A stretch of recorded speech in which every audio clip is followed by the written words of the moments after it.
अजून वेगळ्या गोष्टी लोकांना कळल्या पाहिजे लॉ ऑफ अट्रॅक्शन बद्दल. बरोबर. तर सर काय अनुभव होते लोकांचे, म्हणजे काय झालं, कसे बदल झाले लोकांच्या आयुष्यात? खूप जबरदस्त लोकांचे रिपोर्ट्स आहेत. माइंड, बॉडी आणि सोल ह्या तिन्ही गोष्टी तुम्ही ज्यावेळी एकत्र येतील, त्यांची एनर्जी एकत्र येईल, त्यावेळी तुमचं काम 100% अजून लागू पडणार आहे. तुमच्या वाणीमध्ये साक्षात सरस्वती असते.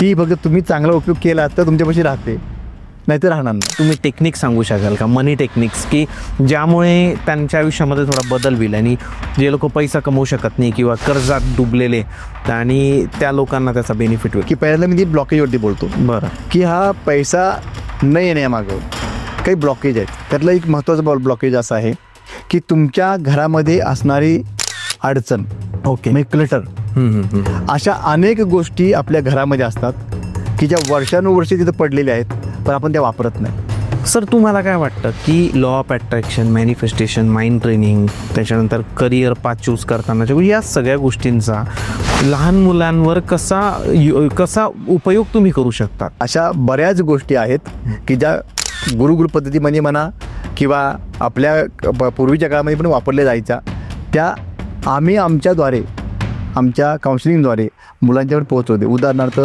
श्लोक म्हणणं, प्रार्थना म्हणणं. ज्यांच्या घरामध्ये मुलं आहेत खास करून, त्यांनी रोज संध्याकाळी रामरक्षा लावावी. खरं सांगायचं म्हणजे की मुलांना सांभाळणं ही एक टेक्निक आहे, एक स्किल आहे.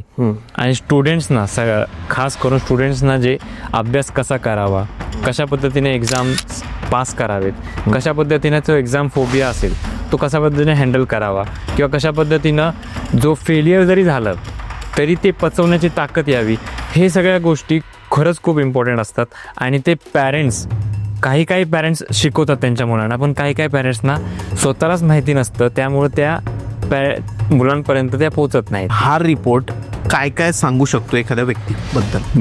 आपण अनेक आपल्याबद्दलच्या गोष्टी जाणून घेऊ शकतो. म्हणजे उदाहरणार्थ या रिपोर्टमधून आपल्याला हे माहिती पडतं की आपली पर्सनॅलिटी काय आहे, आपण कोणत्या पर्सनॅलिटीमध्ये आहोत. हां, मग ती पर्सनॅलिटी आपल्याला कळाली तर म्हणजे काय आलं की मी स्वतःला जाणून घेतलं. बरोबर. की माझ्यामध्ये कोणती स्ट्रेंथ आहे, कोणता विकनेस आहे, माझ्यामध्ये कोणती कमी आहे, बरोबर, किंवा कोणती गोष्ट मी अधिक चांगल्या प्रकारे करू शकतो. जर मुलांच्या बाबतीत म्हणायचं झालं तर अभ्यास कशा प्रकारे करू शकतात, त्यांची अभ्यासाची पद्धत कोणती आहे, तर ह्या प्रत्येक स्टेप्स आहेत. आणि माझ्यापर्यंत तुम्ही आलात म्हणजे काही चांगली गोष्ट 100% होणार आहे. Hello guys and welcome to banter with Chetan. मित्रांनो, आज आपल्यासोबत आहे राजेंद्र कुलकर्णी सर. सर नमस्ते. नमस्कार सर. मित्रांनो, सरांसोबत आपण एक पॉडकास्ट ऑलरेडी केला आहे आणि त्या पॉडकास्टमध्ये आपण पैसे कसे कमवायचे, लॉ ऑफ अट्रॅक्शनने तुम्ही तुमचं आयुष्य कसं बदलवू शकतात, या सगळ्या गोष्टींवर चर्चा केली. आज परत आपण या सगळ्या गोष्टींवर परत चर्चा करणार आहे. लॉ ऑफ अट्रॅक्शनने तुमचं आयुष्य कसं बदलू शकतं, आयुष्यात पैसा कसा येऊ शकतो. त्यासोबतच तुमचे मुलं जर अभ्यास नसतील करत तर त्यांनी काय केलं पाहिजे, तुम्ही काय केलं पाहिजे, कोणत्या टेक्निक यूज केल्या पाहिजे, आणि त्या टेक्निक यूज केल्यानंतर तुमचे मुलं अभ्यास करायला लागतील, मोबाईल सोडतील, तुमच्याशी चांगलं बोलतील, उद्धटपणा सोडतील. त्यासोबतच त्यांच्या करिअरसाठी अशी कोणती गोष्ट आहे की त्यांचं करिअर कोणत्या फील्डमध्ये झालं पाहिजे, यासाठी एक रिपोर्ट असतो. तर तो रिपोर्टही सर आपल्याला एक्सप्लेन करणार आहे. तर सर तुमचं परत एक वेळा स्वागत आहे आपल्या चॅनलमध्ये. नमस्कार सर. पुन्हा मला इथं बोलवल्याबद्दल येस, खरंच मी तुमचे मनापासून आभार मानतो. तुमचं पण धन्यवाद सर.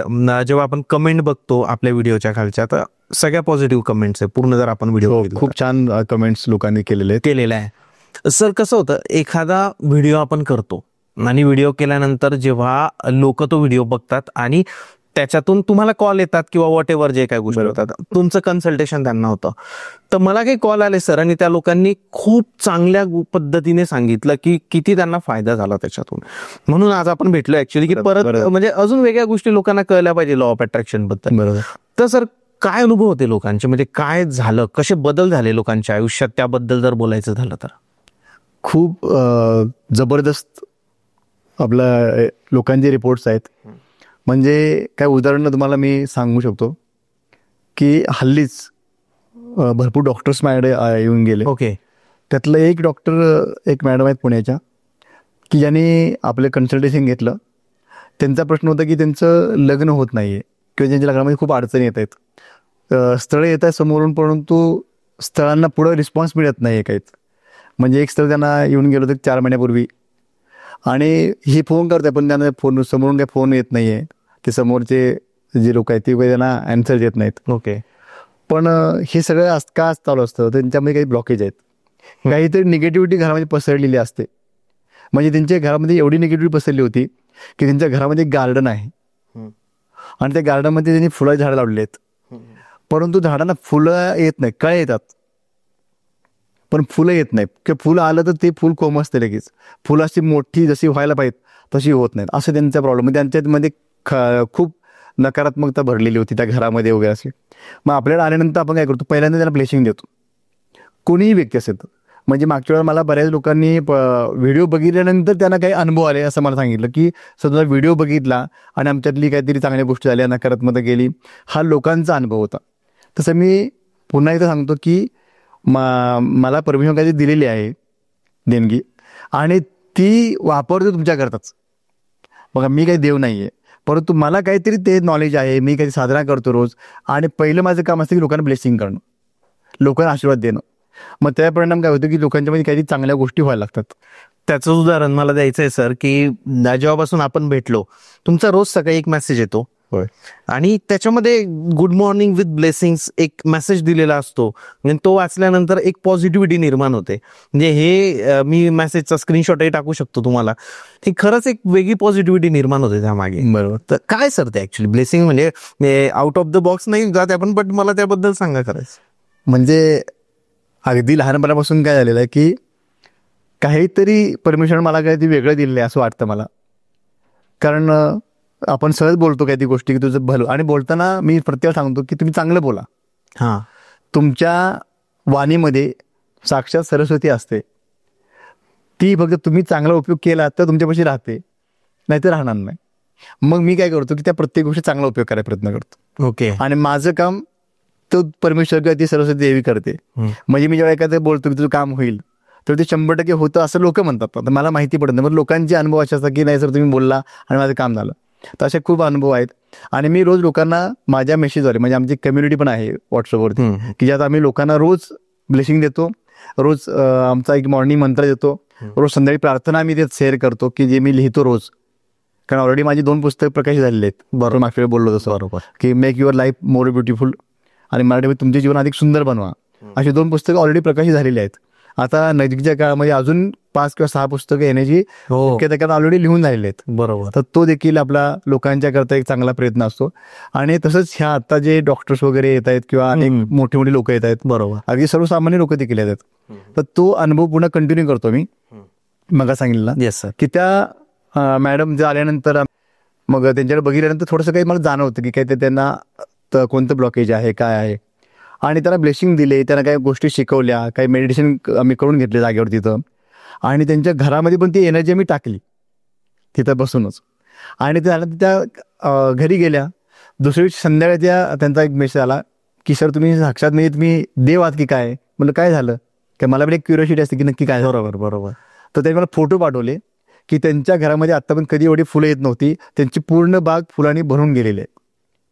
म्हणजे एवढे त्यांचे फोटो आले होते त्यांचे की ते फुलं आले, म्हणजे त्यांना एक कळालं की आपल्या घरातली पॉझिटिव्हिटी वाढलेली आहे, नकारात्मकता निघून गेली आहे. एवढंच नाही तर दुसऱ्या दिवशी सकाळी म्हणजे विदिन 24 hours सकाळी 8 वाजता त्यांना एक त्या समोरच्या जे काही पहिल्यांदा लोक येण्यावरती बघायला वगैरे ते 3-4 महिने येत नव्हते, ह्याला रिस्पॉन्स देत नव्हते, त्या समोरच्या व्यक्तीनेच त्यांना फोन केला की सर मला आज बघायला यायचं. हो, म्हणजे त्याशी त्यांचा कांदेपोळीचा प्रोग्राम देखील झाला. हा रिझल्ट फक्त 24 hours आतमध्ये आहे. तर हे फक्त आहे ना, ही परमेश्वर कृपा आहे. त्याला करता करता मी म्हणणं चुकीचं आहे, परंतु माझ्याकडून खूप ब्लेसिंग जातात. असं अजून एक उदाहरण तुम्हाला देतो की आत्ताच हल्लीच येऊन गेले की मॅडम मुंबईतलेच आहेत, विरारचे आहेत. त्यांचा मुलगा थोडासा ॲबनॉर्मल आहे. त्यांचं म्हणणं असं आलं की माझ्या मुलाला हाताला धरल्याशिवाय तो लिहू शकत नाही, तो लिहित नाही. ओके. त्याला हातानं मला भरवल्याशिवाय तो खात नाही, तो मुलांच्या बाकी मुलांच्यात जात नाही खेळायला. 6 वर्षाचा आहे, बाकी चांगला आहे तो, परंतु तो काहीतरी ॲबनॉर्मल आहे. माझी इच्छा आहे सर म्हणले की माझा मुलगा नॉर्मल राहावा. ओके. आता म्हणलं मला माहिती नाही तो कशा पद्धतीने परमेश्वर तुमच्या कृपा करेल, पण माझ्यापर्यंत तुम्ही इथपर्यंत पोहोचलेला आहात, याचा अर्थ 100% तुमचं काम होणार आहे. ते कसं होईल मला माहिती नाही. आणि प्रत्येकाला मी सांगतो की माझ्यापर्यंत पोहोचायलाच तुम्हाला एवढे वर्ष लागलेले आहेत, बरोबर बरोबर. कारण आता ह्या काही व्हिडिओच्या माध्यमातून, तुमच्या पॉडकास्टच्या माध्यमातून हे इथपर्यंत आपण आलेलो आहोत. तर बरीचशी लोक काय करतात, नुसतं बघतात व्हिडिओ, असे जाणारे खूप लोक आहेत. त्यानंतर लाईक करणारे काही लोक आहेत. त्यानंतर मला आमच्या ऑफिसला फोन करणारे लोक आहेत आणि प्रत्यक्षी भेटणारे लोक आहेत. बरोबर. तर ह्या प्रत्येक स्टेप्स आहेत आणि माझ्यापर्यंत तुम्ही आलात म्हणजे काही चांगली गोष्ट 100% होणार आहे. बरोबर आहे. मग आता हे सांगितलं, माझं काम झालं की त्यांचं मेडिटेशन झालं, त्यांना काही ब्लेसिंग दिले, त्यांना काही गोष्टी शिकवल्या आणि ते घरी गेले. आता घरी गेल्यानंतर त्यांचा दुसऱ्या दिवशी त्यांचा मला मेसेज आला की सर आमच्या घरामध्ये खूप चांगला रिझल्ट मिळाला आहे. म्हटलं काय झालं? तर मला पण अजून एक क्युरिओसिटी की आता बरोबर आहे. मुलाविषयी काय होणार आहे. बरोबर. ते म्हणले आमचा मुलगा कधीच स्वतः अभ्यास करत नाही, तो माझ्यासमोर त्यानं अर्धा तास अभ्यास केला हाताला न धरता. ही एखादा ॲबनॉर्मल मुलगा नॉर्मल मुलासारखा वागतो, ही माझ्याकरता देखील एक मोठी म्हणजे गोष्ट होती.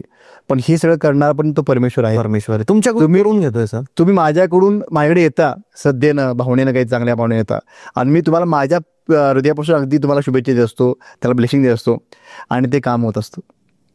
तर अशी खूप उदाहरणं आत्ता मी बघतो. ह्या रोज माझे म्हणतात ना मिरॅकल्स होतात. बरोबर. रोजच्या लोकांच्या बाबतीत मिरॅकल्स होतात. अशा अनेक लोक आहेत की ज्यांना लांबून येता येत नाहीये. म्हणजे खूप लांब लांब लोक फोन लोकांचे, कर्नाटकमधून आले, अगदी महाराष्ट्राचे अगदी वेशीवरून आले आणि सर म्हणतात आम्हाला तिकडे यायचं आहे पण आम्हाला तिकडे येता येत नाही, खूप लांब आहे आणि मग काय करायचं. मग त्यांना काय काळजी करू नका. त्यांना समजा माझा फोन झालाच समजा चुकून किंवा टीमने घेतला किंवा माझ्याकडे फोन आला तर मी त्यांना ब्लेसिंग देतो, काही काळजी करू. आमच्या टीमला पण सांगून ठेवलं आहे की तुम्ही त्यांना ऐकून घ्या. त्यांना येणं शक्य असेल तर त्यांना अपॉइंटमेंट द्या. येणं शक्य नसेल तर त्यांना सांगायचं फक्त की काय काळजी करून तुमचं काम होईल. सरांशी समजा बोलायला मिळालं तर ठीक आहे, चांगली गोष्ट आहे. समजा माझं बोलणं झाल्यानंतर मी त्यांना ब्लेसिंग देतो. कुणाचं आजारपण आहे काय बघा, मला माहिती नाही ते कसं बरं होतील काय, कारण मी काय देव नाही आहे आणि असं चमत्कार मी बाबा नाही आहे की असं माझ्याकडे लाईन लागा असं नाही आहे. तर हे सगळं शास्त्र आहे. माझ्या वतीने मी त्यांना ब्लेसिंग देतोय. पण मी त्यांना रिक्वेस्ट करेन की तुम्ही एकदा तरी मला भेटा, समोर या, तुमच्यातले निगेटिव्हिटी मला समजेल, त्याला काही तुम्हाला काम करायला लागेल. बघा मागच्या वेळी मी सांगितलं की माइंड, बॉडी आणि सोल ह्या तिन्ही गोष्टी तुम्ही ज्यावेळी एकत्र येतील, त्यांची एनर्जी एकत्र येईल, त्यावेळी तुमचं काम 100% अजून लागू पडणार आहे. मग त्यामुळं त्या लोकांनी यावं, ज्यांना शक्य आहे त्यांनी यावं पुढं, असं माझी. सर याच्यात तुम्ही एक एक्झाम्पल ऑफ द कॅमेरा आपण बोलत असताना दिलं होतं, मनी रिलेटेड पण होतं की तुमच्याकडे आलेल्यांना म्हणजे कॉल केलेल्यांना पैशाचाही बेनिफिट झाला, तर ते काय एक्झाम्पल? असे एक्झाम्पल तुम्हाला द्यायचं म्हटलं तर असं उदाहरण आहे की एका व्यक्तीनं आमच्याकडे आले की पैसे एकाला दिलेले आहेत पण खूप वर्ष झाली ते पैसे त्यांचे परत मिळत नाहीत. ओके. पण त्यानंतर अजून काही गोष्टी त्यांच्या जीवनामध्ये असं झालं की त्यांचे चढ उतार आले, घरामध्ये प्रॉब्लेम चालू झाले. बघा काय होतं की ज्यावेळी एकाला पैसे आपण देतो एखाद्या व्यक्तीला आणि ते पैसे व्यक्ती परत देत नाही, त्यावेळी म्हणजे ऑटोमॅटिकच आपल्या मनातून त्या व्यक्तीबद्दलचा राग, द्वेष किंवा निगेटिव्हिटी निर्माण होते. बरोबर. तर हे होणं साहजिक आहे. पण हे जरी असलं तरी मी सांगतो की तुम्ही हे करणं थांबवा, कारण तुम्ही प्रत्येक वेळेला तुमच्यामधून एक बाहेर ऊर्जा टाकताय आणि ती ऊर्जा जर नकारात्मक असेल तर तुम्ही पुन्हा नकारात्मक परिस्थिती ओढावून घेताय. बरं. म्हणजे एखाद्या चांगल्या तुम्ही पैसे भरले होते कुठल्या कंपनीमध्ये, ती कंपनी बंद पडली, त्या कंपनीत तुम्ही नावं ठेवली, सगळं झालं, पुन्हा काही वर्षांत तो पॅटर्न परत पुन्हा चालू होईल आणि तुम्हाला परत तुम्ही कुठे ते पैसे भराल आणि ते पैसे बुडतील. किंवा तुमचं चांगली नोकरी जाऊ शकते, काहीतरी अडचण होत आहेत, घरामध्ये काही प्रॉब्लेम होत आहेत. हे कशामुळे होते? हे नकारात्मक विचार केल्यामुळे होते. तर त्यामध्ये त्या व्यक्तीला मी काही ट्रेनिंग दिले, काही मेडिटेशन दिले आणि सांगण्याची गोष्ट म्हणजे एवढी चांगली आली. बघा जो माणूस एकदम म्हणता ना की एकदम सरेंडर होऊन येतोय, त्याची उदाहरणं फास्ट काम करतात. ओके. म्हणजे त्या व्यक्तीला दुसऱ्या दिवशी सकाळीच त्या माणसानं फोन केला, किती वाजता? 5:30 वाजता. ओके. की सर मला तुमचा अकाउंट नंबर पाठवून द्या. आता ह्याला माहिती नाही की नक्की काय चाललंय माझ्या जीवनात. ते 6 वर्षापूर्वी याला मी पैसे दिले होते, पैसे पण थोडे नव्हते, 10 लाख रुपये दिले होते आणि हा माणूस मला 5:30 वाजता पैसे मागतोय, म्हणजे काय नक्की आहे. मला त्यांनी फोन केला, तर माझं नुकतंच मेडिटेशन वगैरे संपलं होतं आणि फोन केला, सर असं असं झालं, काय करू? तर मला समजलं की त्याला त्या माणसाला एनर्जी पोहोचलेली आहे. बरोबर आहे. मग काय करायचं आता? त्याला अकाउंट नंबर पाठवून द्या. अकाउंट पाठवून दिल्यानंतर बरोबर काय त्याने 50,000 रुपये पाठवून दिले आणि प्रत्येक महिन्यात त्याने पैसे देत त्यांचे ते पैसे पूर्ण द्यायला मिळाले. ओके. असे एक उदाहरण नाही, मल्टिपल असे अनेक उदाहरणं की ज्यांचे पैशाची कामं झाले. म्हणजे अगोदर आपण त्या माणसांना पैसे मागत असतो, हे लोक ब्लॉक करतात की हा पैसे मागतो म्हणून, पण एक वेळ अशी येते जशी तुमच्यातनं पॉझिटिव्ह ऊर्जा बाहेर पडते तसे त्यांच्याकडून स्वतःहून फोन येतो हो. आणि तुमचे पैसे येतात. असं अजून एक उदाहरण तुम्हाला देईन पैशा बाबतीत, येस सर. की 2 पार्टनर आहेत, त्यांचा चांगला व्यवसाय चालू आहे, पण काय झालं की एका पार्टनरनं त्याच्या नावावरती लोन काढलं, दुसऱ्याला पैसे दिले, मग त्याने गाडी घेतली, घर घेतलं, असे काही थोडेफार पैसे त्याने 7-8 लाख रुपये दिले. आता जोपर्यंत पार्टनरशिपचा चांगला व्यवसाय चांगला आहे, चाललेला आहे, तोपर्यंत त्यात काहीही वितोष नव्हतं, तो प्रत्येक महिन्याला EMI भरत होता. पण एक वेळ अशी काही झाली की त्यांच्यामध्ये वाद झाला आणि त्यांची ती पार्टनरशिप ब्रेक झाली. आता यांचा प्रश्न निर्माण झाला की हा EMIचे हप्ते दे ना, तो माझा तुझा काही संबंध नाही. मग ते माझ्याकडे आले दोघं नवरा बायको, म्हणले सर खूप प्रॉब्लेम चाललाय, तर आता काय इच्छा आहे मग? तर म्हणले माझं त्या पार्टनरनं माझं EMI भरावा.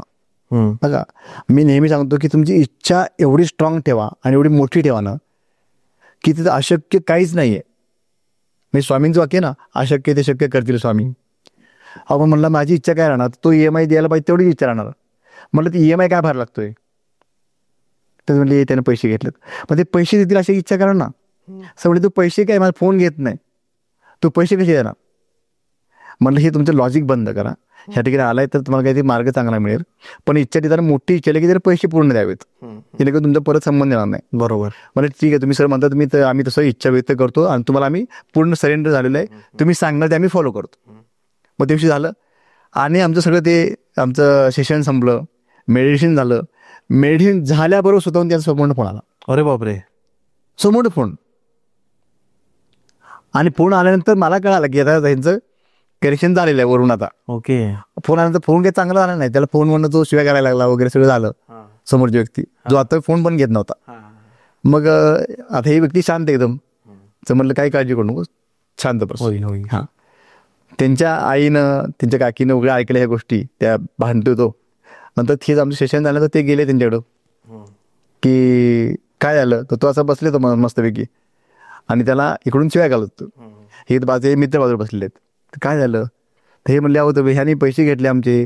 मग ह्यानी, तुम्ही मित्र म्हणतात तुम्ही घेतले का पैसे? हो घेतले ना. मग काय घेतलं? मग काय नाही, गाडी करता घेतले. हे मग ह्यांनी पैसे घेतले, म्हणले गावी घर बांधलं, हे असं सगळं त्यांनी त्या मित्रासमोर कबूल केलं. बरोबर. पण त्यामुळे मित्र काय बोला, मित्र तू एवढा मोठा माणूस आणि त्यांना तू एवढं हे करतोयस, म्हणजे त्याला ते कसं तरी झालं. आणि त्याला काय म्हणला, तुमचं काय मला ऐकायचं नाही, तुम्हाला माझं तोंड बघायचं नाही, हे पैसे घेऊन जावा. त्यावेळी त्यांनी थोडे पैसे दिले आणि पुन्हा 8 दिवसांनी त्यांचे पूर्ण पैसे त्याने क्लिअर करून टाकले. मग काही होण्याकरता काही गोष्टी निगेटिव्ह होतील, पण ते चांगल्या करता असतील. चांगल्या करता. म्हणजे त्या लोकांचं काहीतरी वाद झाला, भांडण झालं, पण त्यानंतर त्यांनी पैसे पूर्ण मिळाले. जो माणूस EMI करता त्याला पैसे EMI देत नव्हता आणि हा माणूस EMI मागू असाही म्हणत होता, पण त्या ठिकाणी त्यांनी पूर्ण 7-8 लाख रुपये जे होते ते पूर्ण पैसे दिले. अशी अनेक उदाहरणं मी बघतो. सर आता हा पार्ट आला मनी टेक्निक्सचा, बरोबर. तर काही अशा आपल्या प्रेक्षकांना काही तुम्ही टेक्निक सांगू शकाल का, मनी टेक्निक्स, की ज्यामुळे त्यांच्या आयुष्यामध्ये थोडा बदल होईल आणि जे लोक पैसा कमवू शकत नाही किंवा कर्जात डुबलेले आणि त्या लोकांना त्याचा बेनिफिट होईल, असे एक स्मॉल 2-3 टेक्निक झाल्या? नक्की मी सांगेन की पहिल्यांदा मी ती ब्लॉकेजवरती बोलतो. बरं. की हा पैसा न येण्यामागं काही ब्लॉकेज आहेत. त्यातलं एक महत्त्वाचं ब्लॉकेज असं आहे की तुमच्या घरामध्ये असणारी अडचण, ओके, म्हणजे क्लटर. अशा अनेक गोष्टी आपल्या घरामध्ये असतात की ज्या वर्षानुवर्षे तिथं पडलेल्या आहेत, पण आपण त्या वापरत नाही. उदाहरणार्थ आपले जुने कपडे. म्हणजे आता बरीच लोकांच्या घरात मी बघतो की ते लोक सांगतात की ती लोक 10 वर्षापासून कपडे त्यांच्या घरात आहेत की तो ड्रेस त्याला बसणार नाही. ओके. पण तो ड्रेस अजून तसा ठेवलाय कपड्यामध्ये. का? त्या ड्रेसची अटॅचमेंट आहे. बरोबर आहे. ही माझ्या कोणीतरी घेतलेली आहे, मी घेतलेली आहे, त्याच्यावरती ती प्रेम, त्या म्हणतात अटॅचमेंट आहे आणि तो ड्रेस टाकून द्यायची त्यांची इच्छा नाही. मग ह्या ठिकाणी 2 पुन्हा भाग येतात.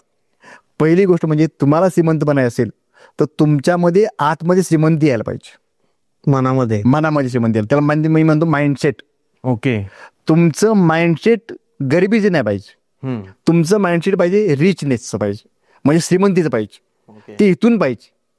मग त्याकरता पहिली गोष्ट काय होणार आहे की तुम्ही ह्या घरातला सगळा कचरा तुम्ही काढा. जी गोष्ट तुम्ही कधी वापरलेली नाही, 3-4 वर्षामध्ये त्याला हात लावलेला नाही, असे ड्रेस, अशा वस्तू ज्या भंगार आहेत, उदाहरणार्थ मोठी घड्याळं जे बंद पडले, बरोबर, अनेक मोबाईल्स, जो उदाहरणार्थ नोकियाचा 3310 अजून काही लोकांच्या घरामध्ये आहे, जो त्याला माहिती आहे याला काही उपयोग नाही आहे. बरोबर आहे. अनेक चार्जर हा. मोबाईल गेलेला असतो, मोबाईल खराब झालेला असतो, पण ते मोबाईलचा चार्जर जो आता लागत नाही, उपयोग नाही, तरी देखील त्यांनी तो ठेवलेला आहे. अशा अनेक वस्तूमध्ये नकारात्मक साठते, निगेटिव्हिटी साठून राहते आणि त्यामुळं त्या घरामध्ये एक ऊर्जा राहायला पाहिजे पॉझिटिव्ह, ती ऊर्जा राहत नाही आणि तो पैशाचा ब्लॉकेज आहे. त्यामुळे प्रत्येकाने जे बघतायत हे पॉडकास्ट त्या प्रत्येकाला मी विनंती करेन की तुम्हाला जर श्रीमंत व्हायचं असेल, तुम्हाला जर तुमच्याकडे पैसा आकर्षित करायचा असेल, त्या पैसा फ्लो चांगला पाहिजे असेल, तर तुमच्या घरातलं क्लटर काढून टाका, म्हणजे डिक्लटर करा. तुमच्या घरातली अडचण काढून टाका, तुम्ही सॉर्टिंग करा. उदाहरणार्थ एक कपाट आवरायला घ्या, कोणत्या गोष्टी तुमच्या वापरण्यासारख्या आहेत, योग्य आहेत त्या ठेवा, बाकीचे काढा. असं करत सगळं घर तुमचं आवरून घ्या. आपण बघा दिवाळीला काय म्हणतो की आपण घर साफ करायचं आहे, लक्ष्मी येईल. लक्ष्मी येईल, बरोबर ना.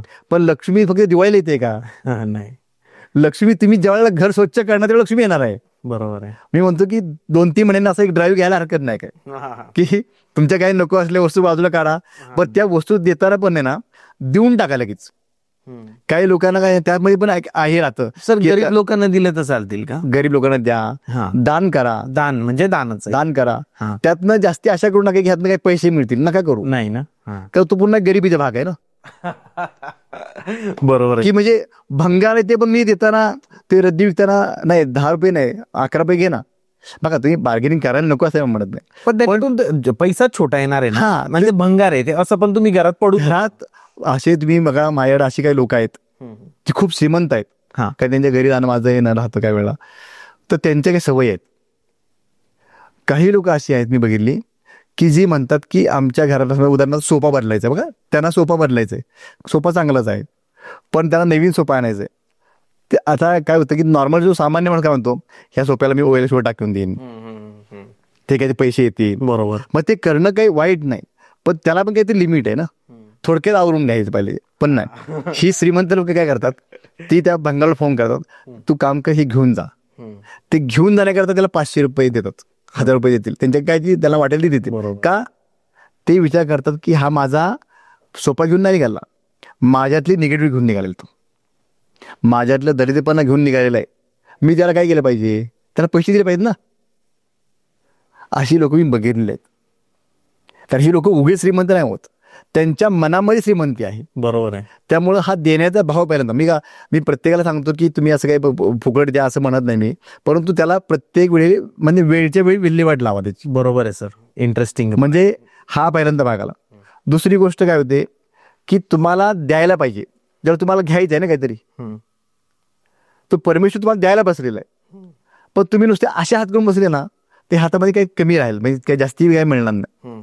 पण तुम्ही एक हात असा ठेवा ना, म्हणजे काय होईल, तुम्ही लोकांना द्या, ह्या देण्यामध्ये तुमचं येणार आहे. बरोबर आहे. आतापर्यंत ज्या ज्या लोकांना पुरस्कार मिळाले, ज्या ज्या लोकांचा आपण काहीतरी नाव घेतो मोठ्या माणसं म्हणून, त्या लोकांनी लोकांना समाजाला दिलं आणि दिल्यामुळे त्यांचं नाव घेतो आपण.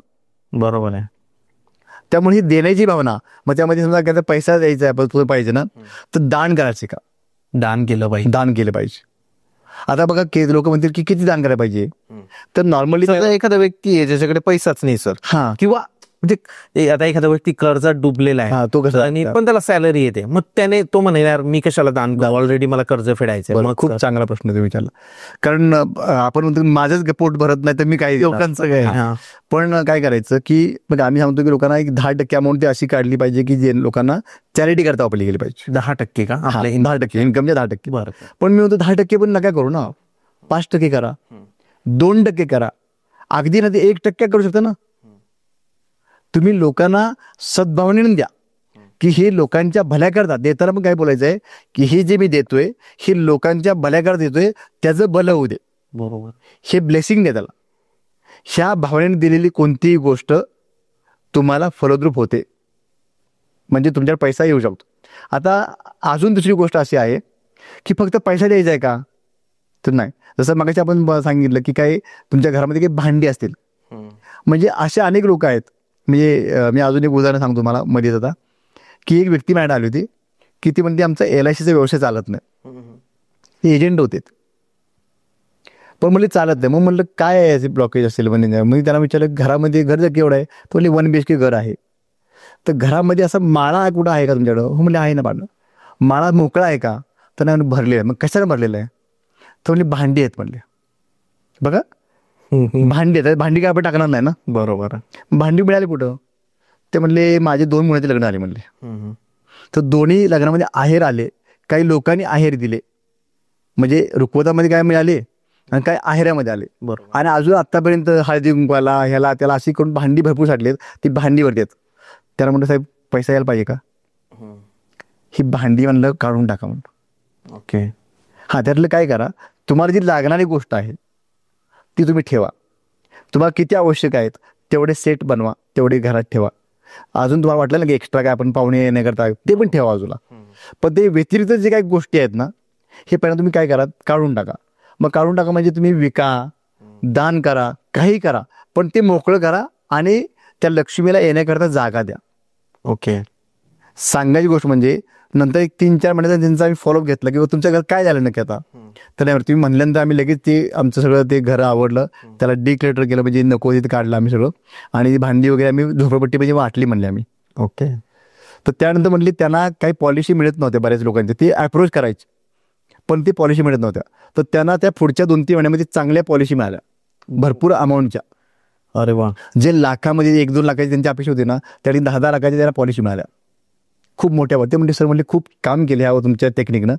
तर हे मी सांगतो प्रत्येकाने हे करायला पाहिजे. हे नुसतं घरापुरतं मर्यादित नाही, तर तुमच्या ऑफिसमध्ये देखील बघा, तुमच्या फाईल्स असतात, हो, ते कसंही टाकलेलं आहे, गाबाळ ठेवलेलं आहे, ती कागद कुठे मिळत नाही, त्याला ऑर्गनाईज करा. ऑर्गनाइज ठेवायचं. ऑर्गनाईज करा. तुम्हाला कळेल की ह्या काही गोष्टी लागणार नाहीत. जुनी पुस्तकं शाळेची असतील, तुमची कॉलेजची पुस्तकं, जी आता लागत नाहीत. बरोबर आहे. तुम्हाला एखाद्याने भेट दिली असेल तर ती टाकून द्या असं म्हणणार नाही मी, पण त्याला व्यवस्थित ठेवा. मग बरोबर. त्याला साफसफाई करून ठेवा. तुमचे काही मेडल्स असतील ती मेडल्स व्यवस्थित ठेवा. तर ह्याचं बघा, तुम्ही त्या गोष्टींच्याकडे बघितलं तर तुमचा एक ब्लॉकेज निघून जाईल.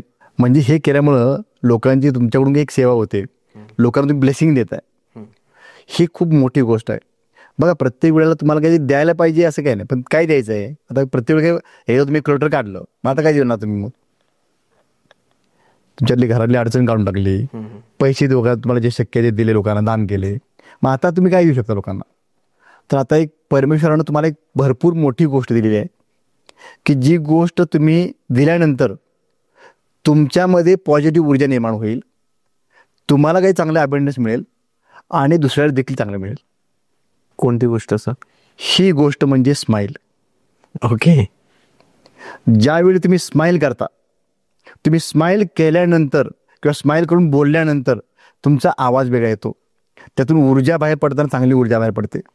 आणि ते स्माईल जे आहे ना, ते स्माईल ब्रह्मांडामध्ये पॉझिटिव्ह ऊर्जा टाकतं आणि तुम्हाला स्माईल करण्याच्या अनेक संधी देव निर्माण करतो. म्हणजे ही खूप मोठी गोष्ट तुम्ही लोकांना देऊ शकता की आल्यानंतर, पाहुणे आल्यानंतर काय पाहिजे, स्माईल पाहिजे. तुमचा क्लायंट आल्यानंतर काय पाहिजे, स्माईल पाहिजे. तुम्ही कुठेही ट्रेनमध्ये, बसमध्ये, कुठेही भेटता, स्माईल करून बोला. बरोबर. लोकांना चांगला मेसेज जातो. तो नुसता सायकोलॉजिकल इफेक्ट नाही आहे, तर हा लॉ ऑफ अट्रॅक्शनचा इफेक्ट होतो.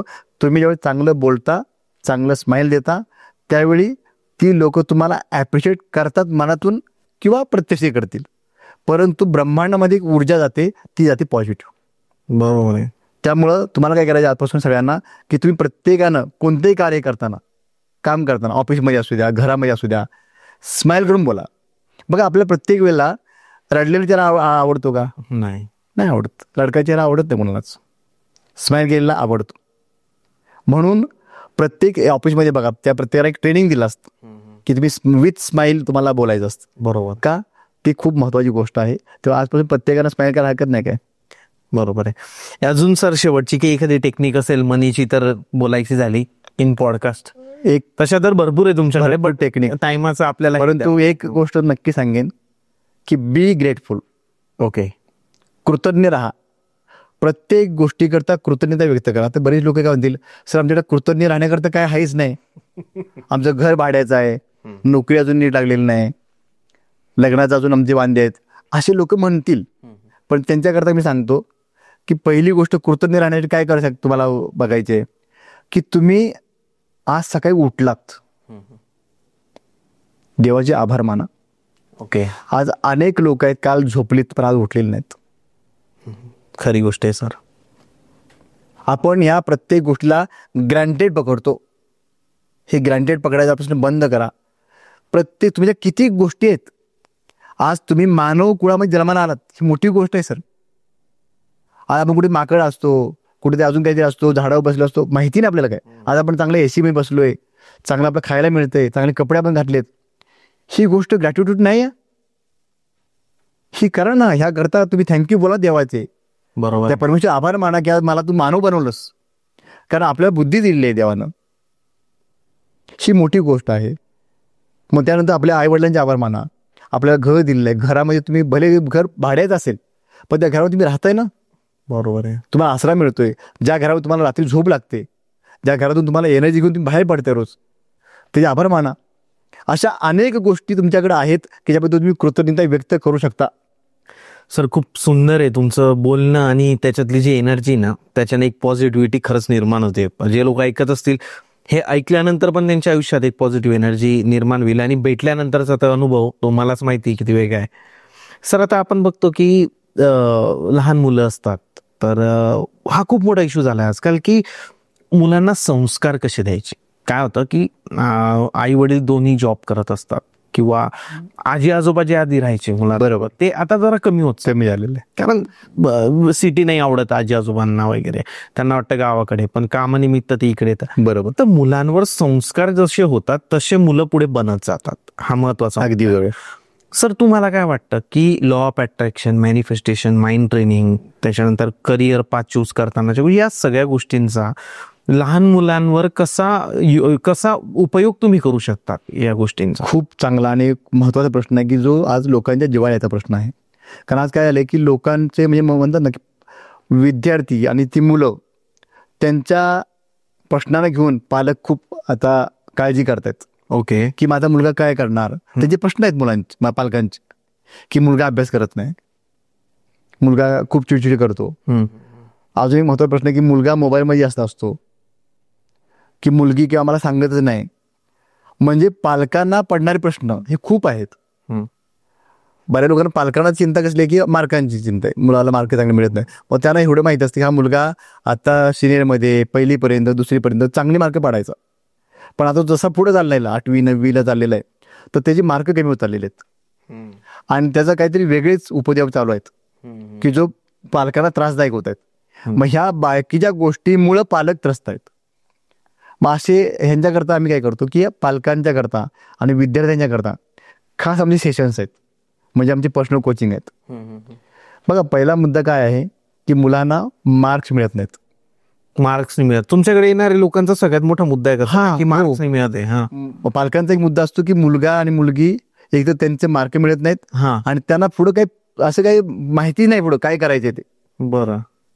मग ह्यातला आम्ही एक मुद्दा मी सांगू शकतो की पहिलं काय होतं, पहिलं गुरुकुल पद्धती होती आपली. त्यामध्ये सगळं शिकवलं जायचं. आणि आता जी पद्धती आहे आपल्या ब्रिटिशांनी लादलेली आहे ती ब्रिटिशांची पद्धती आहे. आता पुन्हा आपण बघतो की सेंट्रल गव्हर्नमेंटच्या काही पॉलिसी आता येत आहेत नवीन, की जिथं स्किल डेव्हलपमेंट नावाचा प्रकार पुन्हा चालू होतोय. तर तो खूप चांगली गोष्ट आहे की त्या गुरुकुल पद्धतीकडे आपण पुन्हा जातोय असं मला वाटतंय. खूप चांगली गोष्ट आहे ती. सर गुरुकुल पद्धतीचे काही उदाहरण म्हणजे काय होतं ते, काय त्याबद्दल काय सांग? बघा, गुरुकुल पद्धती म्हणजे पहिली काय होते की गुरुकुलमध्ये तो मुलगा ज्यावेळेस जायचा तो त्या गुरूंना पूर्णपणे समर्पित असायचा, सरेंडर असायचा, आदर असायचा, ते म्हणतील ते ऐकायचा. आता मध्यंतरी तुम्ही कायदे बघितले असतील की शिक्षकांनी मुलांना ओरडायचं नाही, मारायचं नाही.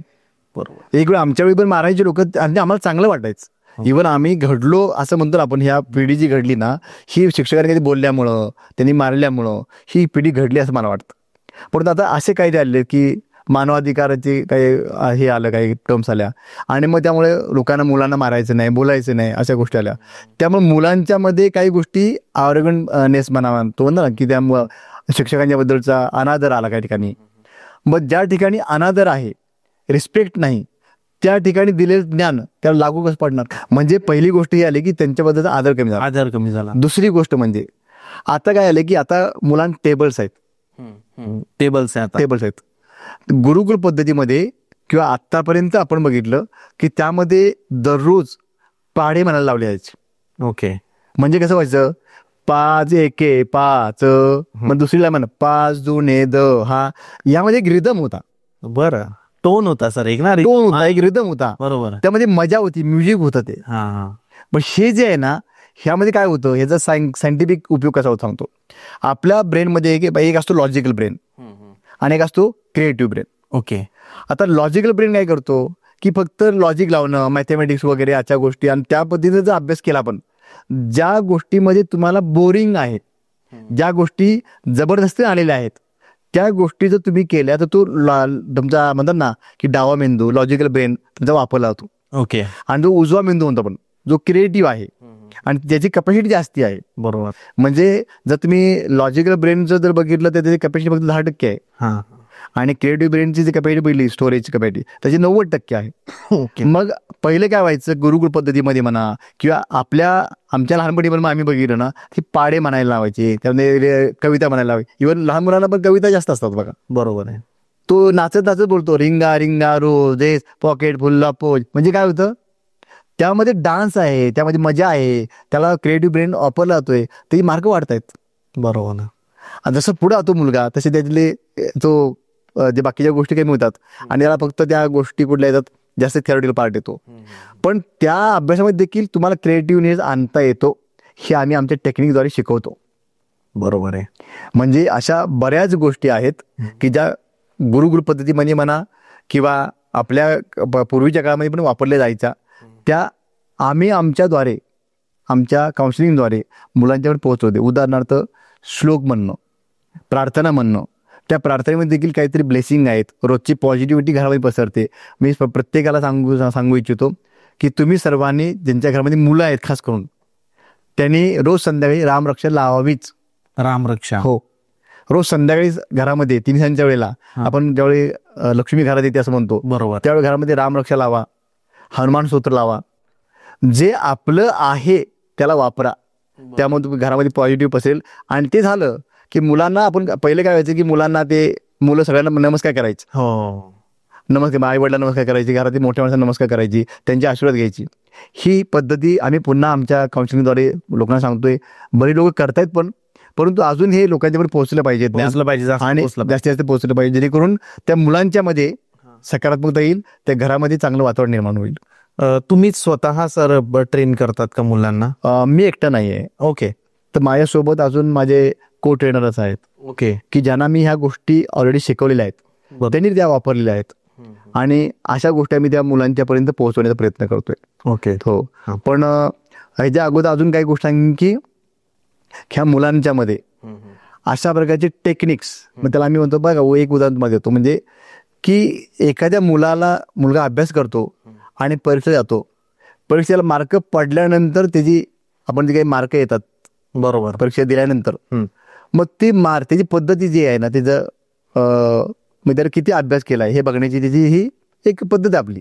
परीक्षा म्हणजे की त्याने अभ्यास किती केला ते आपल्याला कळतं, मार्कांवरून कळतं, बरोबर की नाही? बरोबर. परंतु मी म्हणतो ही परीक्षा जी आहे ना, ही परीक्षा कशाची आहे, तर त्या अभ्यासाची नाही आहे. ओके. त्यानं किती वाचले आणि किती लिहिलं, म्हणजे किती मेमराईज केलं, किती लक्षात ठेवलं, त्याची एक्झाम आहे. ओके. बरोबर बरोबर. त्याच्या डोक्यात किती राहिल्या गोष्टी, मेमरीमध्ये किती राहिल्या. काही मुलं असे असतील की वर्षभर अभ्यास करतायत, परीक्षेत देत चांगले मार्क पडतात. बरोबर. काही मुलं अशी पण तुम्ही बघितली असतील की जी मुलं एक महिना अभ्यास करतायत आणि पुन्हा चांगले मार्क पडतात आणि पास होत आहेत. बरोबर बरोबर. मग अभ्यास, तुमची परीक्षा कशाची आहे की तुमच्या मेमरीची आहे. मेमरी. मग आम्ही असे काही टेक्निक शिकवतो.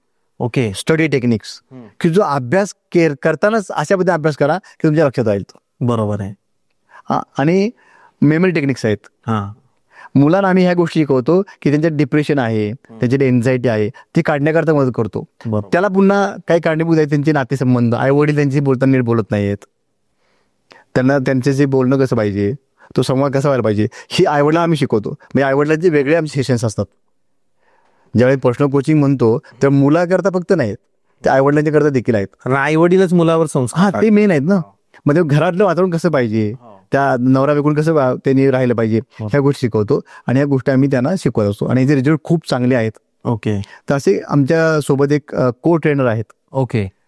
Ashutosh sir, okay. तर मी ते पण आहेत आपल्या सोबतच, तर मी सोबत पण आपण त्यांच्यासोबत थोड्या गप्पा डिस्कस करूया. Yes yes yes. आपल्यासोबत सर परत जॉईन होणार आहे आणि सर एक रिपोर्ट असतो लहान मुलांसाठी किंवा म्हणजे ज्यांना त्यांच्या करिअर बद्दल, रिलेशनशिप बद्दल, स्वभावाबद्दल या सगळ्या गोष्टींबद्दल जाणून घ्यायचं असेल तर तुमच्या फिंगरप्रिंट्सवरून सर ना मोस्टली त्याच्यावरून तो एक पूर्ण रिपोर्ट निघतो आणि त्याबद्दल सर आपल्याला परत एक्सप्लेन करणार आहे जॉईन झाल्यानंतर. तोपर्यंत आपण आशुतोष सरांसोबत बोलू आणि ज्या लहान मुलांना कसं ट्रेन केलं गेलं पाहिजे आणि पालकांनी कसं त्यांना ट्रेन करावं या गोष्टीबद्दल आपल्याला काही टेक्निक सांगणार आहे. नमस्ते आशुतोष सर. नमस्कार. नमस्कार. तर सर आपण जेव्हा बघतो की लहान मुलं देवाघरची फुलं असतात, त्यांना शिकवणं खूप महत्वाची गोष्ट असते की जे आपण त्यांना लहानपणी शिकवतो ते मोठे बनून ती परछाई बनते असं म्हटलं जातं. तर तुम्ही जे अनुभव घेतात तर तुम्ही कसं त्यांना ट्रेन करतात, त्या पालकांना तुम्ही काय गोष्टी सांगतात? कारण काय होतं ना, आता मलाही मुलगी आहे, मोबाईल सोडवणं मला खूप हार्ड जातं तिच्या हातातून आणि आपण चिडू नाही शकत, चिडलं तर रडते. तर काय टेक्निक आहे किंवा कसं ते तुम्ही मॅनेज करतात एवढं सगळं? सर्वात पहिले तर तुमचे खूप खूप धन्यवाद. मला पण इथं इन्व्हाइट केलं त्याबद्दल खूप खूप धन्यवाद. आणि खरं सांगायचं म्हणजे की मुलांना सांभाळणं ही एक टेक्निक आहे, एक स्किल आहे. आणि स्टुडंट्सना खास करून स्टुडंट्सना जे अभ्यास कसा करावा, कशा पद्धतीने एक्झाम पास करावेत, कशा पद्धतीने तो एक्झाम फोबिया असेल तो कशा पद्धतीने हँडल करावा किंवा कशा पद्धतीनं जो फेलियर जरी झालं तरी ते पचवण्याची ताकद यावी, हे सगळ्या गोष्टी खरंच खूप इम्पॉर्टंट असतात. आणि ते पॅरेंट्स काही पॅरेंट्स शिकवतात त्यांच्या मुलांना, पण काही पॅरेंट्सना स्वतःलाच माहिती नसतं, त्यामुळे त्या मुलांपर्यंत त्या पोहोचत नाहीत. बरोबर बरोबर. आणि जसं तुम्हाला माहिती असेल की मी एक माइंडसेट आणि सक्सेस कोच आहे. माझं महत्त्व जे असतं, माझं टॉपिक जे घेतो मी, ते महत्त्व मी माइंडसेटवरती घेतो. तर जेव्हा आपण माइंडसेट बद्दल बोलतो तेव्हा हे आपल्या लक्षात येतं की कुठलीही गोष्ट ही सर्वात पहिले माइंडमध्ये बनलेली गेली असते. बरोबर. म्हणजे जर का तुम्हाला विचारलं की सर ताजमहल किती वेळा बनला गेला, वन टाइम मला वाटेल की एकदाच बनला गेला. हा अगदी बरोबर. पण मी म्हणतो नाही, हा ताजमहल आहे ना, हा 2 वेळा बनला गेला होता. ओके. सर्वात पहिले शहाजहानच्या मनामध्ये, म्हणजे त्यांनी शहाजहान जे होते त्यांनी विचार केला होता की माझा ताजमहल हा असा असा असणार आहे, हे त्यांनी इमॅजिनेशन केलं, त्यामुळे तो मनात बनलेला. आणि त्यानंतर दुसऱ्यांदा जेव्हा तो बनला तो आर्किटेक्चरच्या मॅपवर बनला आणि त्या आर्किटेक्चरनी मग त्या रियालिटीमध्ये कन्वर्ट केला. म्हणजे सर्वात पहिले सुरुवात कुठून झाली तर माइंड पासून झाली. बरोबर. त्यामुळं माइंडसेट योग्य असणं सर्वात जास्त इम्पॉर्टंट आहे. बरोबर. आणि त्यामुळे माझे बरेच सारे सेशन असतात, त्यामध्ये मी जे ऑफिस गोईंग पर्सन्स आहेत, बिझनेसमॅन आहेत, बिझनेस वुमेन आहेत, एंटरप्रेन्युअर्स आहेत, स्टुडंट्स आहेत, पॅरेंट्स आहेत, ह्या सर्व लोक जे आहेत ते सर्व लोक माझे ट्रेनिंग घेतात. मग त्या ट्रेनिंगमध्ये नक्की काय असतं तर वेगवेगळ्या टॉपिक्स असतात की कशा पद्धतीने टाइम मॅनेजमेंट केला पाहिजे, कशा पद्धतीने आपण आपली वर्क आणि लाईफ ह्या दोन्ही बॅलन्स केला पाहिजे. मग असे वेगवेगळे ट्रेनिंग असतात. मग त्यानंतर मी स्टुडंट्सची टेक्निक किंवा स्टुडंट्सबद्दल मी केव्हापासून बोलायला लागलो, जेव्हा मी स्वतः ट्रेनिंग घेतल्या. आम्हाला आमच्या पॅरेंट्सकडून, काही सरांकडून, काही आमच्या गुरूंकडून वेगवेगळ्या टेक्निक्स आम्ही शिकलो. मग त्या टेक्निक्स अशा होत्या की कशा पद्धतीनं मेमरी आपले जे आहे, मेमरी जी आहे ती कशा पद्धतीने वाढवायची. सर्वांना प्रश्न असतो की माझी मेमरी जी आहे माझ्या काही लक्षातच राहत नाही. हे बरेच जण प्रश्न आहे सर की म्हणजे माझ्या डोक्यातच एखादी गोष्ट राहते. लहान मुलं म्हणतात की नाही एक्झाम मध्ये लिहित आहेत कारण माझ्या लक्षातच नाही राहिलं मी वाचलं काय होतं. हा बरोबर. म्हणजे त्यांनी वाचलेलं असतं पण ते लक्षात न राहिल्यामुळं त्यांना मार्क्स कमी पडतात. बरोबर. मग आपण ब्लेम काय करतो की नाही मुलांमध्ये कॅपॅसिटी कमी, पण खरी कॅपॅसिटी कुठली आहे, त्या मेमरीची कॅपॅसिटी. त्यांनी वाचलं होतं बरोबर आहे, पण त्यांच्या लक्षात न राहिल्यामुळे त्यांनी ते लिहू नाही शकले, त्यामुळे त्यांना मार्क्स कमी पडले. करेक्ट. मग त्यामुळे असे वेगळे टेक्निक्स होते ते आमच्या पॅरेंट्सनी, गुरूंनी आम्हाला शिकवले. आणि मग ते टेक्निक्स काय होत्या तर मेमरी टेक्निक्स होत्या, मेमरी कशी वाढवायची, स्टडी टेक्निक होत्या की कशा पद्धतीने अभ्यास करावा. बरोबर. मग दुसरी होती की एक्झाम फोबिया असतो. बघा एक्झाम आल्यानंतर प्रत्येक स्टुडंट्सना एक फिअर येतं की अरे आता एक्झाम आहे माझी, मी कसं करणार. आणि त्या एक्झाम फिअरमध्ये बघा त्या व्यक्तीने किंवा त्या स्टुडंटने सगळं वाचलेलं असतं, ते लक्षात पण ठेवलेलं असतं, पण जेव्हा तो पेपर लिहायला बसतो ना तेव्हा त्याला घाम फुटतो. बरोबर. की आता मी कसं काय लिहू काय लिहू आणि काय लिहू, आणि त्या ह्याच्यामध्ये तो जे सगळं लक्षात आहे ते सगळं विसरून जातो. विसरून जातो. बरोबर बोलले. आणि मग त्यामुळे जे लिहायचं होतं ते काहीच लिहिलं जात नाही आणि तो व्यक्ती त्याला मार्क्स कमी पडतात किंवा तो फेल होतो. मग अशा वेळेस काय केलं पाहिजे? मग तो मेन असतो एक्झाम फोबिया. मग तो एक्झाम फोबिया काढला गेला पाहिजे. म्हणजे त्या एक्झामला तुम्हाला एक चांगल्या माइंडसेटने बघितलं गेलं पाहिजे. मग ते कशा पद्धतीने बघितलं गेलं पाहिजे, तर एखादी एक्झाम असेल तर एक्झाममध्ये काय करतोय आपण, तर एक्झाममध्ये आपण आपली जी गुणवत्ता आहे ती आपण एक्झामिन करतोय. बरोबर. त्याला म्हणतात एक्झाम. म्हणजे आपण जे काय शिकलोय ते कुठपर्यंत शिकलोय हे जे बघण्याचं हे असतं अनालिसिस, ते एक्झाम वरनं समजतं आणि त्या रिझल्ट वरनं समजतं. मग त्याचा माइंडसेट जर का आपला योग्य असेल की नाही ही जी एक्झाम आहे ना ही काय लास्ट एक्झाम नाहीये, हे अशा एक्झाम मी आयुष्यभर देणार आहे. बरोबर. मग ते जर का माइंडसेट असेल की ही एक्झाम ही माझी एक टेस्ट असणार आहे आणि त्याला मी माझ्या बेस्ट पद्धतीनं देणार आहे, माझ्या बेस्ट कॅपॅसिटीनं मी ती एक्झाम देणार, हे जर का माइंडसेट ठेवून जो तो जर का मुलगा गेला तर तो नक्कीच 100% त्याची जी कॅपॅसिटी आहे त्याने जे लक्षात ठेवलं ते सगळं संपूर्ण त्या ह्याच्यामध्ये लिहून येईल. बरोबर आहे. मग अशा साऱ्या टेक्निक्स आम्ही शिकलो. मग एक्झाम फोबिया असेल, एक्झाम फिअर असेल, कशा पद्धतीने आपलं टाइम मॅनेजमेंट, कारण महत्वाचं असतं टाइम मॅनेजमेंट. एक्झामच्या आधी काय असतं, मुलं जे आहेत ना ते नॉर्मली बसलेले असतात निवांत, की एक्झाम आहे उद्या आहे ना आपण करू निवांत अभ्यास. पण केला ऑब्विसली बरं, पण रिलॅक्स असतो उद्या संध्याकाळी करू, रात्री करू, सकाळी उठून करू, काय उठून करू, पण ते नाही होत. जे लास्ट मोमेंट पर्यंत आपण ढकलत जातो की हा आता हा वेळ आहे, माकडा वेळ आहे. पण हा वेळेस आपण काय करतो, हा आता करूया अभ्यास. मग त्या अभ्यास घाईमध्ये काहीच अभ्यास होत नाही. बरोबर. मग टाइम मॅनेजमेंट खूप महत्वाचं आहे. मग त्यामध्ये गोल मॅनेजमेंट, म्हणजे गोल पहिले तर कोणाला ध्येयच नसतं की काय आपलं ध्येय पाहिजे किंवा आपले कोणते किती मार्क्स पाडायचे. कोणी जर का विचारलं की किती मार्क्स पाडायचे तर त्या स्टुडंट्सला माहितच नसतं की मला एवढे मार्क्स पाडायचे. बरोबर. मग जर का तुम्हाला माहितच नाही की तुम्हाला किती मार्क्स पाडायचे तर तुम्ही काय हे करणार, म्हणजे तुम्ही काय प्रिपरेशन करणार. बरोबर आहे. टीम इंडिया जेव्हा क्रिकेट खेळत असते ना त्याला माहिती असतं की मला जिंकायचंय. त्याला जर का माहितीच नसतं, जर का टीम इंडियाला विचारलं असतं की तुम्हाला जिंकायचंय का हारायचंय, हा काही असलं तरी चालेल असं जर का असतं टीम इंडिया तर जिंकली असती का? नसती जिंकली, कधीच नसती जिंकली. बरोबर. त्यामुळं टीम इंडियाला माहिती असतं दरवेळेस की आपल्याला जिंकायचंच आहे. राईट.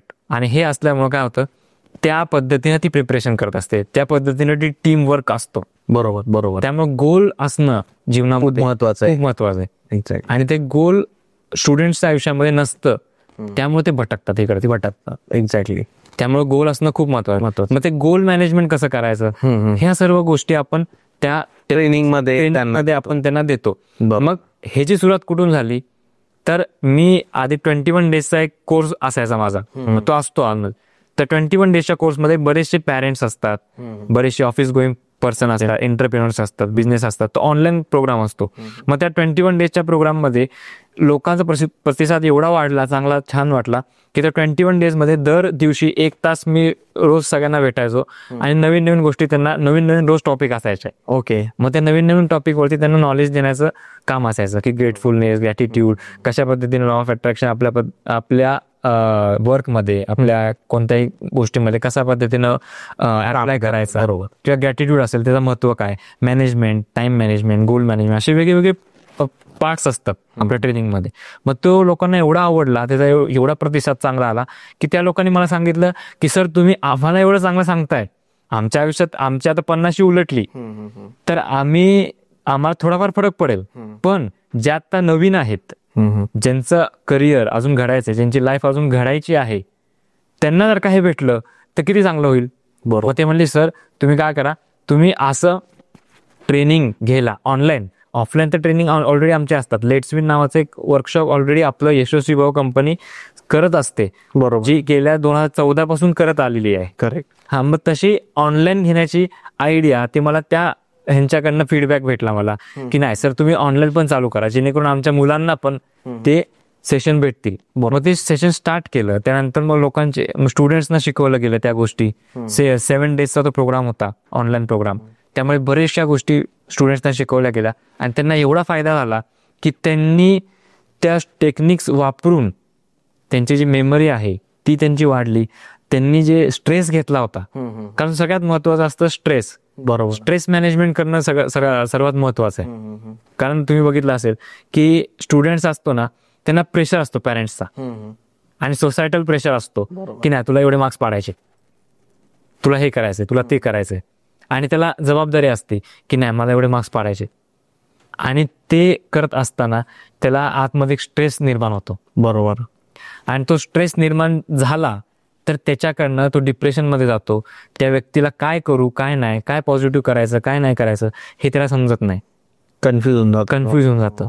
आणि कधी कधी जर का माणूस जर का जास्त स्ट्रेसमध्ये असेल तर आपण बघितले आहेत एक्झाम्पल, हो, खूप सारे एक्झाम्पल सुसाईड केसेस, सुसाईड होतात किंवा ते फेलियर पचू नाही शकत. बरोबर. त्यानंतर मग प्रेशर असतं, एक प्रेशर असतं सोसायटी. तुम्ही की आता मी फेल झालो, हो, आता मला कोण सोसायटी एक्सेप्ट नाही करणार. करेक्ट. मग अशा पद्धतीनं ते स्ट्रेस जो आहे ना तो मॅनेज नाही करतायत स्टुडंट्सना. मग तो स्ट्रेस मॅनेज करता आला पाहिजे. हॅप्पी बघा, एक्झाम ही एक तुमची जीवनातली फक्त एक पार्ट आहे. बरोबर. हे पूर्ण जीवन नाहीये. नाही, हे जर का एखाद्या प्रत्येकाला स्टुडंटना कळालं, मग त्यासाठीच मी प्रत्येक जे आज व्हिडिओ बघत आहेत त्या प्रत्येक व्यक्तीला किंवा त्या प्रत्येक स्टुडंट्सना किंवा त्या प्रत्येक पॅरेंट्सना हेच सांगू इच्छितो की तुमच्या मुलांना तुम्ही जास्त प्रेशराईज करू नका. तुम्ही त्यांना सपोर्ट करा, तुम्ही त्यांना मोटिवेट करा, तुम्ही त्यांना इन्स्पायर करा, पण त्यांना जास्त प्रेशराईज करू नका की त्याचा प्रेशर ते स्ट्रेसमध्ये कन्वर्ट होईल, असं काही करू नका. बरोबर. आणि स्टुडंट्सना सांगण्याचं या व्हिडिओमध्ये सांगण्याचा उद्देश हे आहे की तुम्ही कुठलीही गोष्ट सिरियसली करा, पण त्याचा स्ट्रेस घेऊ नका, त्याचं टेन्शन घेऊ नका. कारण ती गोष्ट आज तुम्ही जेव्हा एक्झाम द्याल तेव्हा तुम्ही पास व्हाल फेल व्हाल ती नंतरची गोष्ट आहे. आणि त्यामुळं तुम्ही आत्तापासून स्ट्रेस घेत बसला की मी नक्की काय करू, कसं होणार माझं, काय होणार, हे स्ट्रेस घेत बसला तर कदाचित तुमच्याकडनं तेवढे ऍक्शन्स किंवा तेवढं जे पोटेन्शियल आहे तुमचं तेवढं 100% नाही देऊ शकत तुम्ही. बरोबर आहे. कारण तुम्ही स्ट्रेसमध्ये आहात. राईट. त्यामुळं विचार करतानाच माइंडसेटमध्ये हा विचार ठेवा की हा एक जीवनाचा माझा पार्ट आहे, त्यामध्ये मी बेस्ट देणारच आहे. करेक्ट. माझी बेस्ट मी देणारच आहे आणि ते बेस्ट दिल्यानंतर जे काही रिझल्ट येईल तो मला एक्सेप्ट असेल. ह्या पद्धतीनं ह्या माइंडसेटनं चाललात ना तर नक्की 100% कुठल्याही स्टुडंट्सला त्यानं जे ठरवलेलं आहे बरोबर त्याला भेटेलच. आणि तसंच आम्ही जसं मी तुम्हाला सांगितलं की आम्ही जे टेक्निक शिकलो, मग ते टेक्निक शिकल्यानंतर हे सगळ्या गोष्टी आम्ही ते अप्लाय करतो. बरोबर. आणि त्या लोकांना पर्यंत पोहोचवण्याचं काम करतो. करेक्ट. आतापर्यंत 2014 पासून हे ते आतापर्यंत अजून हे चालू आहे. हजारो मुलांना त्याचा फरक पडलेला आहे, बेनिफिट झालेला आहे. राईट. बरं, मग असा एक प्रश्न येतो की मी ह्या ट्रेनिंग फील्डमध्ये आलो तर मला कसं काय समजलं की मी ट्रेनिंग फील्डमध्ये जावं किंवा मी ट्रेनर बनावं, हे कसं समजलं? तर काही गोष्टी शिकल्या गेल्या आणि काही गोष्टी एक टेस्ट असते, त्या टेस्ट मार्फत माझी स्वतःची टेस्ट झाली आणि माझ्या आतमध्ये पोटेन्शियल काय आहे, नक्की मला कोणत्या साईडला गेलं पाहिजे, ओके, हे मला समजलं. ज्या टेस्ट बद्दल आपण बोललो इंट्रोमध्ये ती टेस्ट तुम्हीही केली आहे. हो, येस. त्याच्यावरूनच तुम्हाला हे करिअर चूज करायचं असं जाणवलं? हा, येस, 100%. म्हणजे काय झालं होतं, 10वी मध्ये माझ्या दादाने एक बोर्ड लावला होता, 9.5 CGPA मला 10वी मध्ये पाहिजे. माझा दादा जेव्हा 10वी मध्ये होता तेव्हा त्याने बोर्ड लावलेला की मला 9.5 CGPA आउट ऑफ 10 मला 10वी मध्ये पाहिजेत, मला स्कोर करायचे. आणि त्यानं 9.5 लावला होता आणि बरोबर त्याला 9.5 पडले. ओके. आणि तसंच एक्सपेरिमेंट आमच्या वडिलांनी, आमच्या पॅरेंट्सनी, आमच्या गुरूंनी आम्हाला ते दिलं. मला पण सांगितलं की नाही तू पण लाव बोर्ड, तुला पण मार्क्स ते पडतील, 9.4 लाव. मग मी 9.4 CGPA लावला. मला एक्सपेक्टेशन तेवढी होती की मी 9.4 मला पाहिजे. बरोबर. आणि एक्झॅक्टली मला 9.4 पडले. अरे वा. 10वी मध्ये. बरोबर. मग ते केल्यानंतर मग जसं सर्वांचा प्रश्न असतो की करिअरमध्ये काय नक्की केलं पाहिजे आपण किंवा करिअरमध्ये आपण कुठली साईड चूज केली पाहिजे, तसा प्रश्न मलाही पडला होता. पण आमच्याकडे साधन होते, टेक्निक होत्या. मग ते टेस्ट केली. मग एक टेस्ट होते, त्या फिंगरप्रिंटची एक टेस्ट असते. टेस्ट केल्यानंतर मला माझ्या आतलं पोटेन्शियल समजलं. करेक्ट. की नक्की मला कुठली साईडला चूज केलं पाहिजे. मग मी 10वी नंतर कॉमर्स साईडला गेलो, कारण त्यामध्ये आलेलं की तुम्ही commerce, mass media, marketing side, कम्युनिकेशनची साईड, बरोबर, या सर्व गोष्टींमध्ये तुम्ही गेलं पाहिजे. हा गेलं पाहिजे, तुम्ही तिकडे चांगले करू शकता. बरोबर. मग त्या पद्धतीनं मी चाललो. त्या पद्धतीनं मग मी कॉमर्सला गेलो, त्यानंतर मी मास मीडियाला ऍडमिशन घेतलं, त्यानंतर मी आता मार्केटिंगचं पण मास्टर्स केलं. आणि त्या ह्याच्या करत असताना मी ट्रेनिंग फील्डमध्ये आलो. ओके. का तर माझं त्या ह्याच्यामध्ये समजलं गेलं होतं की कारण माझं कम्युनिकेशन चांगलं आहे, चांगलं आहे. बरोबर. मी लोकांसोबत संबंध चांगले ठेवू शकतो, बरोबर. मी लोकांना नॉलेज शेअर करू शकतो. शेअर करू. हे जे कम्युनिकेशन पोटेन्शियल आहे हे मला ते समजलं गेलं, त्या टेस्टवरून ते त्या कळालं. टेस्टवरून कळालं. बरोबर. आणि त्यामुळे मी काय केलं, त्या पद्धतीनं मग त्या पाथवरती चाललो गेलो आणि मग एक एक गोष्टी उलगडत गेल्या. आणि मग त्या पद्धतीनं मी आज इथपर्यंत ॲज अ ट्रेनर म्हणून, ॲज अ को ट्रेनर म्हणून यशस्वी मध्ये कार्यरत आहे. एक्झॅक्टली. खूप इंटरेस्टिंग जर्नी होती. म्हणजे तुम्ही स्वतः तो कोर्सही केला, त्याच्यानंतर तुम्ही लोकांना शिकवलं पण. आणि जेव्हा तुम्ही ही फील्ड कशी चूज करायची, तर त्या टेस्ट नंतर एक आयडिया आली. त्या टेस्ट बद्दल पण आपल्याला सर सांगणारच आहे. ही टेस्ट नक्की काय आहे ह्याच्याबद्दल आता सर तुम्हाला सर आपल्याला. आणि आपलं लेट्स विन नावाचा जो वर्कशॉप आहे 2014 पासून ऑफलाईन चालू आहे, जो हजारो स्टुडंट्स पर्यंत पोहोचला गेलेला आहे. बरोबर. आणि त्याचे भरपूर सारे फीडबॅक आम्हाला भेटलेले, चांगले फीडबॅक. ओके. की त्याचा फायदा झालेला आहे. त्याच्याबद्दल हे सर तुम्हाला सर एक्सप्लेन करतील. येस. आशुतोष सर, तुमचं मनापासून धन्यवाद. खूप छान माहिती दिली तुम्ही. पॅरेंट्सला आणि स्टुडंट्सला याचा नक्की फायदा होईल. नक्की. Thank you sir. तुमचं परत एक वेळा स्वागत. आपण परत जॉईन झालो. नमस्कार सर. सर, हा जो रिपोर्ट आहे, या रिपोर्ट बद्दल काय सांगाल? हा रिपोर्ट काय काय सांगू शकतो एखाद्या व्यक्तीबद्दल? तुम्हाला मी हा रिपोर्ट आणलेला आहे म्हणजे त्याकरता. ओके. ह्याचं नावच आहे आयटा रिपोर्ट, AITA. ओके. तर तो हे जे आहे म्हणजे acquired and inborn talent analysis test, बरं. हा रिपोर्ट आहे. हा साधारणतः 60 पानाचा रिपोर्ट आहे. ओके. ह्याचे 2 टेस्ट आहेत. हां. काय होतं की एक इनबॉर्न टॅलेंट टेस्ट असते, म्हणजे आपल्यामध्ये उपजत गुणवत्ता काय आहे हे बघण्याकरता. म्हणजे त्याचं सायन्स त्या पाठीमागे असं आहे, साधारणतः बाळ आईच्या पोटात वाढत असतं. बरोबर. तर साधारणतः 12 आठवड्यापासून ते 23 आठवडे जे काही तो कालावधी असतो, हो, तो त्या कालावधीमध्ये त्याचा ब्रेनची डेव्हलपमेंट चालू झालेली असते. आणि त्याच वेळेला त्याच्या बोटावरती त्या फिंगरप्रिंटचे स्कॅन यायला चालू झाले असतात. ओके. म्हणजे एकाच वेळेला ब्रेनची डेव्हलपमेंट आणि हाताच्या बोटाची ठश्याची डेव्हलपमेंट होत असते. आणि आपल्या सगळ्यांना माहिती आहे की हे बोटाचे ठसे जे आहेत हे युनिक आहेत. आपल्या जगामध्ये साधारणतः 800 करोड लोक आहेत. त्या प्रत्येकाचे ठसे जे आहेत हे वेगळे आहेत. आणि म्हणून आपण आधार कार्डला UID म्हणजे युनिक आयडेंटिटी कार्ड असं म्हणतो. बरोबर सर. का म्हणतो? का ते युनिक आहे, ते एकमेकाचे ठसे कोणाची मॅच नाही होत. बरोबर. मग ही परमेश्वरानं आपल्याला दिलेली ही देणगी आहे. मग ही देणगी, ह्या देणगीचा उपयोग करून आपण अनेक आपल्याबद्दलच्या गोष्टी जाणून घेऊ शकतो. म्हणजे उदाहरणार्थ या रिपोर्टमधून आपल्याला हे माहिती पडतं की आपली पर्सनॅलिटी काय आहे. जर आपल्याला माहिती पडलं की आपली पर्सनॅलिटी ही आहे, म्हणजे बरोबर, म्हणजे म्हणतात की त्याला की there are 4 type of personalities. हां. मग त्या 4 प्रकारच्या पर्सनॅलिटीमध्ये आपण कोणत्या पर्सनॅलिटीमध्ये आहोत. हां. मग ती पर्सनॅलिटी आपल्याला कळाली तर म्हणजे काय आलं की मी स्वतःला जाणून घेतलं. बरोबर. की माझ्यामध्ये कोणती स्ट्रेंथ आहे, कोणता विकनेस आहे, माझ्यामध्ये कोणती कमी आहे. बरोबर. किंवा कोणती गोष्ट मी अधिक चांगल्या प्रकारे करू शकतो. जर मुलांच्या बाबतीत म्हणायचं झालं तर अभ्यास कशा प्रकारे करू शकतात, त्यांची अभ्यासाची पद्धत कोणती आहे.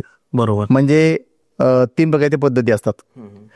एक असते व्हिज्युअलिस्टिक, काही लोक असतात व्हिज्युअलिस्टिक, म्हणजे नुसतं बघितलं डोळ्यानं वाचलं ते त्यांचं काम होत असतं. दुसरा एक प्रकार आहे तो ऑडिटरी, म्हणजे त्या मुलांना ऐकून जास्त त्यांचं नॉलेज वाढतं, मग त्यांना बोलण्याची जास्त त्यांना गरज असते, ते बडबड करत असतात. म्हणजे एखादा मुलगा काय करतो, शांतपणे वाचतो. बरोबर. दुसरा मुलगा मोठ्यानं वाचतो, बडबड करतो, बरोबर, त्याचा आवाज येतो. आणि तिसरा जो आहे तो असतो केनेस्थेटिक.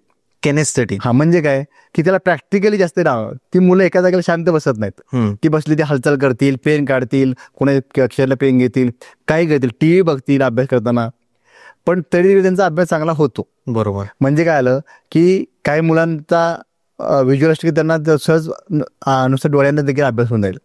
आता हा रिपोर्ट काढल्यानंतर फायदा काय होतो? समजा पालकाने त्यांना काही इन्स्ट्रक्शन देतात.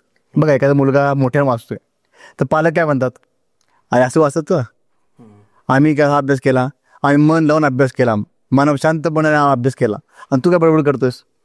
म्हणजे पालकाने त्याला इन्स्ट्रक्शन दिल्या, त्या इन्स्ट्रक्शन चुकीच्या नाहीत, तर त्यांची जी काही पर्सनॅलिटी आहे ती वेगळी असेल आणि मुलाची पर्सनॅलिटी वेगळी असेल. मग अशा वेळेला काय होतं की दोघांच्या मध्ये मतभेद होतात. मतभेद. आता मुलगा जर पालक जर व्हिज्युअलिस्टिक आहेत तर त्यांचं तसं त्यांचा अभ्यास झाला असेल, परंतु मुलगा जर ऑडिटरी असेल तर काय होणार आहे की त्याला बडबड केल्याशिवाय काम होणार नाही. हा, तो पालकांचं ऐकेल म्हणजे तो हळू वाचेल, पण त्याच्या मेंदूत जाणार नाही. ते मेमरी त्याच्यावर तेवढी राहणार नाही की जे अभ्यास केला तो त्याचा बरोबर स्टोरेज होणार नाही. करेक्ट. म्हणजे याकरता ह्या गोष्टी महत्त्वाच्या आहेत.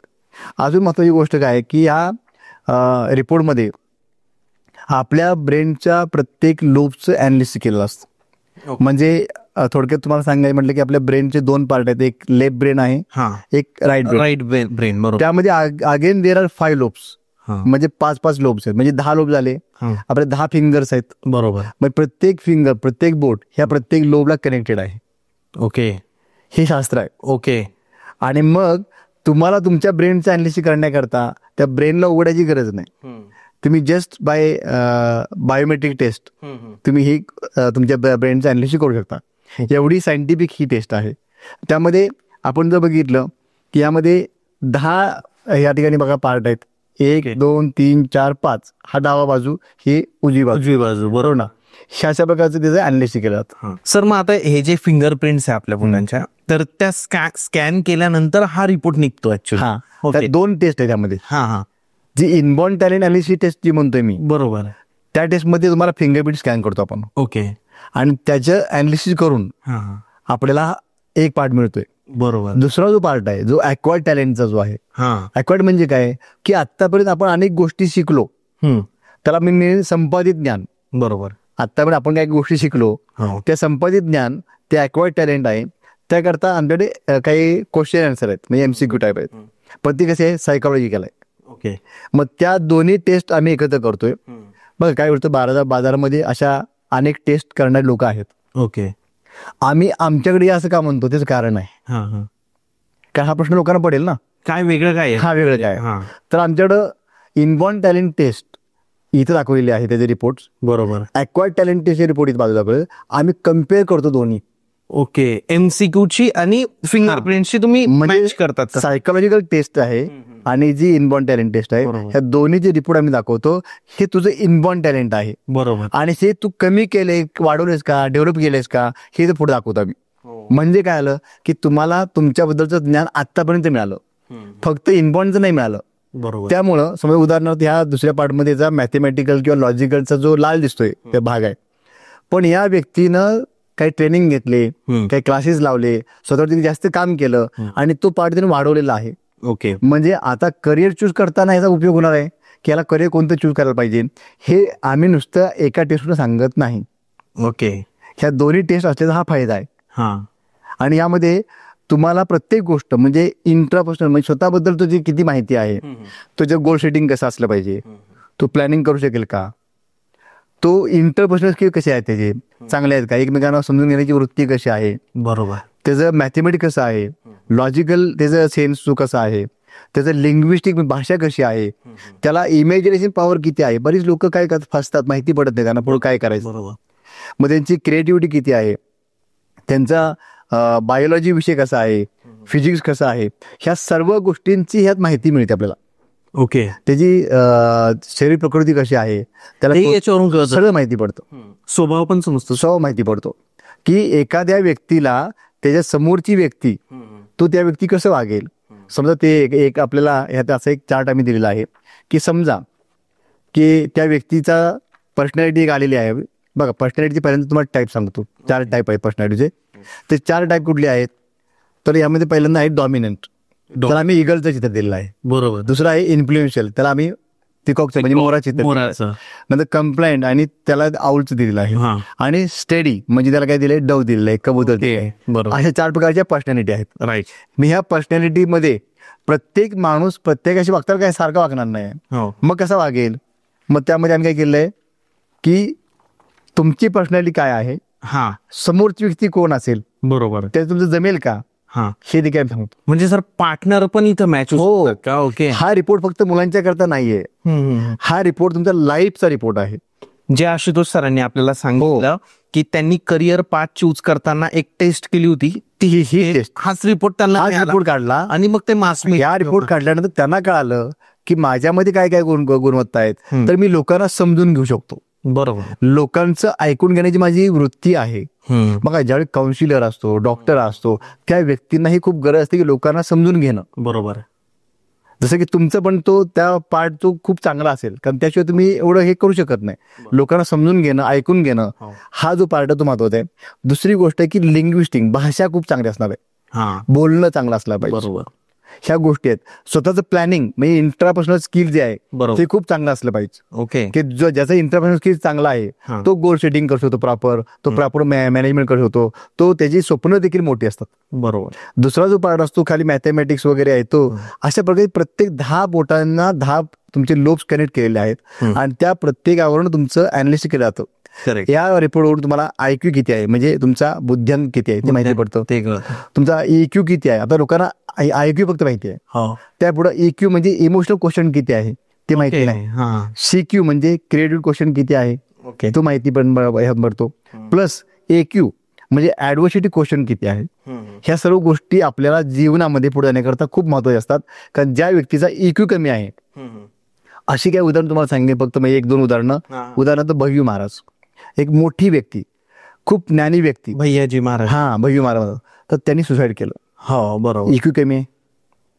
जो माणूस इमोशनली वीक आहे. Okay okay. अशी अनेक उदाहरणं तुम्हाला बघायला मिळतील की लोक खूप चांगली आहेत पण EQ त्यांचा वाढलेला नाही, स्ट्रेंथ त्यांच्यामध्ये, इमोशनल स्ट्रेंथ चांगली नाही. बरोबर आहे. मग मुलांच्या मध्ये ही गोष्टी खूप महत्वाच्या असतात. मुलं खूप सेन्सिटिव्ह आहेत. आई वडील जराशी रागावले की मुलं पळून जातात, घर निघून सोडून जातात निघून. तर अशा प्रकारच्या मुलांना आपण कशा प्रकारे वाढवायचं आहे हे आम्ही सगळं शिकवतो. म्हणून आम्ही सांगतो की हा फक्त एका मुलांच्या करता रिपोर्ट नाही, तर हा पालकांच्या करता आणि मुलांच्या करता लाईफचा रिपोर्ट आहे.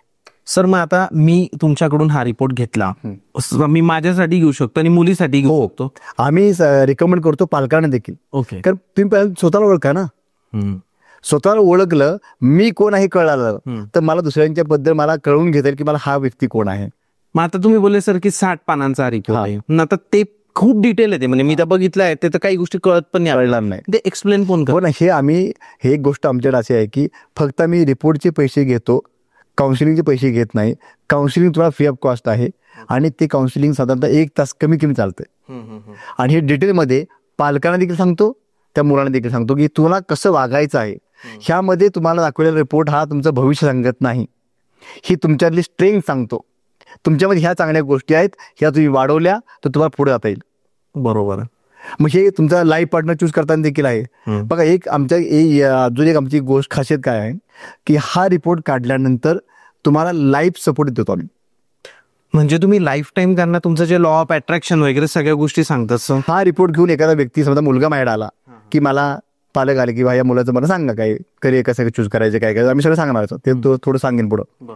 हा मुलगा पुन्हा काही वर्षानंतर 5 वर्षानंतर पुन्हा आला, मला आता लाईफ पार्टनर मला शोधायचा आहे, तर मी काय करू, तर ह्या रिपोर्टद्वारे आम्ही त्याला पुन्हा काउन्सिलिंग करू फ्री ऑफ कॉस्ट. मला करिअर कोणतं चूज केलं पाहिजे परत फ्री, हे सगळं आम्ही या रिपोर्टद्वारे जे काही तुम्हाला काउन्सिलिंग हवं आहे, कोणता चूज करायचा हे देखील सांगू.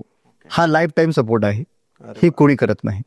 आम्हाला खरोखर वाटतंय लोकांची सेवा करायची आणि म्हणून आम्ही हे जे ह्या रिपोर्टचे 1 टाइम पैसे घेतोय. हा रिपोर्ट लाईफ टाईम करता त्या आमच्या माणसाकरता फ्री असेल, फ्री असतो.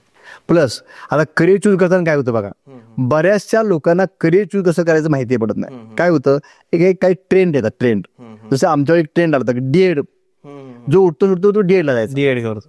नंतर एक ट्रेंड आला की सगळे होते इंजिनियर होतो, इंजिनियर. नंतर एक ट्रेंड आला की IT इंजिनियर. हो.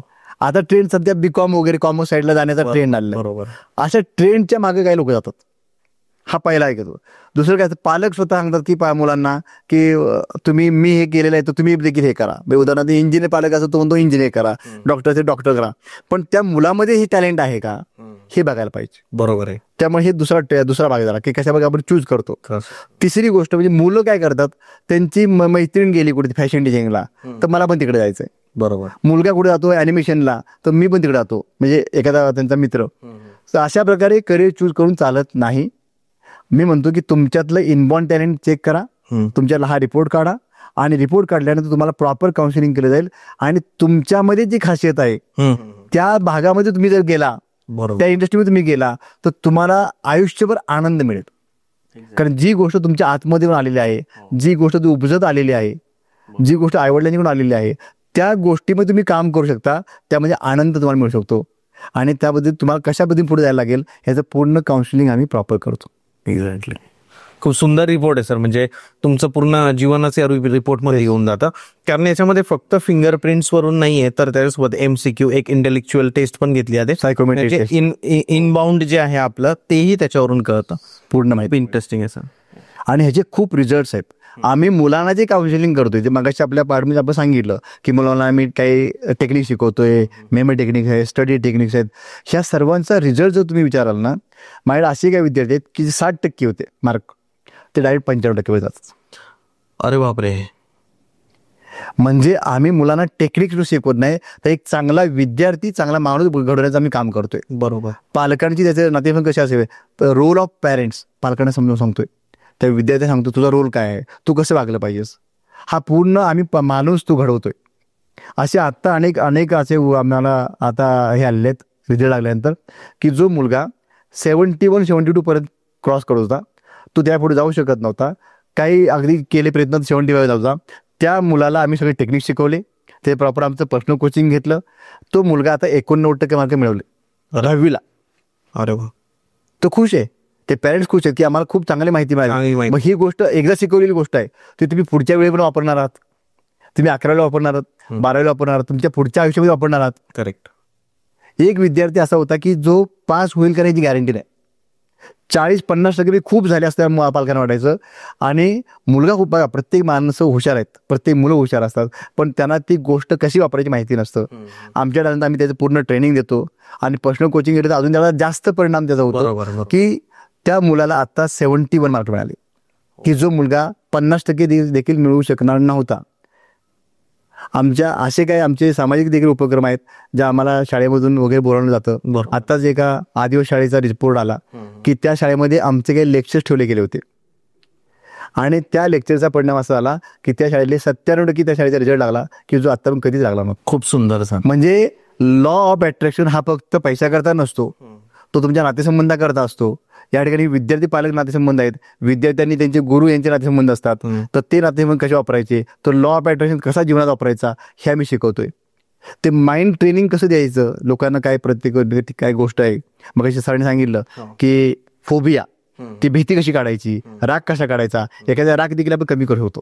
ओके. ती भीती देखील काढू शकतो. अशा प्रकारचे काही NLP टेक्निक्स आहेत, NLP टेक्निक ते देखील आम्ही वापरतो. बरोबर. म्हणजे आमच्या काउन्सिलिंगमध्ये, कोचिंगमध्ये प्रत्येक गोष्टीचा अंतर्भाव असतो. त्यामध्ये NLP टेक्निक आहेत, माइंड ट्रेनिंग आहे, लॉ ऑफ अट्रॅक्शन आहे, हिलिंग आहे आणि अशा अनेक गोष्टींचं ट्रेनिंग, असं कोचिंग दिल्यानंतर तो विद्यार्थी माणूस म्हणून चांगला निर्माण होतो आणि या आपल्या भारताचं भविष्य उज्ज्वल आहे हे मला नक्की वाटतं. सर खरंच खूप सुंदर काम करताय तुम्ही. जसं तुम्ही बोलले की आदिवासी शाळांमध्ये पण जाऊन त्याही लोकांना तुम्ही या टेक्निक शिकवतायत आणि त्यांचे मार्क्स वाढतायत, त्यांचं भविष्य उज्ज्वल होतं एक प्रकारे. आणि आपण पैशापासून सुरुवात केली, त्याच्यानंतर आता मुलांच्या याच्यावर आलो, करिअरवर. खूप सुंदर काम आहे सर हे. सर आता ज्याही लोकांना तुमच्याशी कनेक्ट व्हायचंय तर ते कसं कनेक्ट होऊ शकता, तुम्ही नंबर काय सांगाल? मी सर्वांना नंबर सांगतो, तो नंबर तुम्ही तुमच्या पण एक सांगतो नंबर, तो नंबर प्रत्येकाने नोट करून घ्यावा. 9167663355 हा पहिला नंबर आहे. दुसरा नंबर आहे 9930653355. हे 2 नंबर तुमच्याकरता दिलेले आहेत. आणि ज्यांना वाटतंय की आपल्या मुलांच्यामध्ये फरक पडला पाहिजे, ज्यांना आपले नातेसंबंध सुधारायचे आहेत किंवा पैसा आपल्याकडे जास्त आकर्षित करायचा आहे, त्या प्रत्येकानं आमची कॉन्टॅक्ट करावा. कोणत्याही अडचणीत असलेल्या लोकही सरांशी कॉन्टॅक्ट करू शकता. अडचणी वेगवेगळ्या प्रकारच्या असू शकतात, तुमचे सगळे प्रॉब्लेम सर सॉल्व्ह करण्याचा प्रयत्न करतात आणि बऱ्यापैकी सॉल्व्ह होतात असते बऱ्यापैकी. सर तुमचं मनापासून धन्यवाद. धन्यवाद.